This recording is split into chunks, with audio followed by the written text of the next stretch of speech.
turun tangan BPK ya, harus diaudit karena ini lembaga ini tidak kayak nggak tersentuh begitu ya. Karena kemarin itu saya ingat betul eh, KPK juga mau menyampaikan 8 temuan tentang itu tentang ke apa Program MBG ya. ya program MPG dan sebagainya. Tapi kelihatannya para penegak hukum ini nggak berani masuk gitu. Kan bahaya kan pastinya Pak Prabowo melihat situasi semacam ini supaya transparan perintahkan BPK untuk melakukan audit gitu. Jadi dengan begitu nanti kan bisa Betul. ketemu dan dibuka aja kepada publik. Nggak usah ngomong kan itu bukan kalau terjadi penyimpangan bukan berarti kesalahannya Pak Prabowo kan itu kesalahan dari pengelola BGN gitu kan. Ya, tapi kalau saya melihat ada kesalahannya Pak Prabowo juga, karena Oh Pak gitu. Prabowo tahu ada program ratusan triliun Hmm, yang kemudian harus dilaksanakan pada tahun itu juga, harus dimulai hmm, pada tahun itu juga, hmm, pada tahun 2025, hmm, kan seharusnya ada kajian-kajiannya mungkin hmm, take time, butuh waktu. hmm. Siapa saja yang dilibatkan dalam kajian tersebut, kemudian kita bisa melihat isi proposalnya, kajiannya di setiap wilayah pasti Ya, berbeda penanganan, berbeda SOP. ya, Tidak bisa SOP-nya disamakan semuanya, misalnya seperti ini.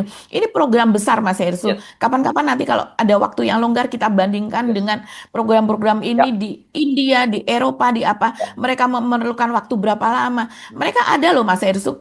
Kebanyakan ya.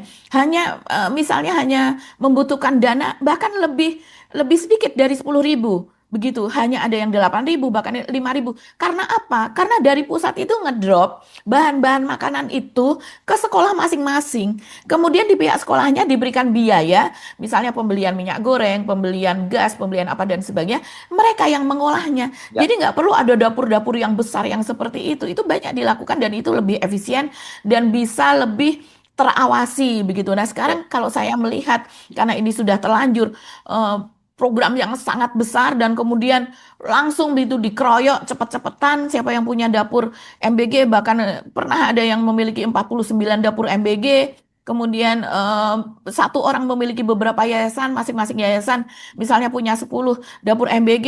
Ini kan sudah dari awal sepertinya seperti sudah disiapkan sebagai ladang korupsi. yes, Padahal kan bukan seperti itu, hanya karena kurang kehati-hatian.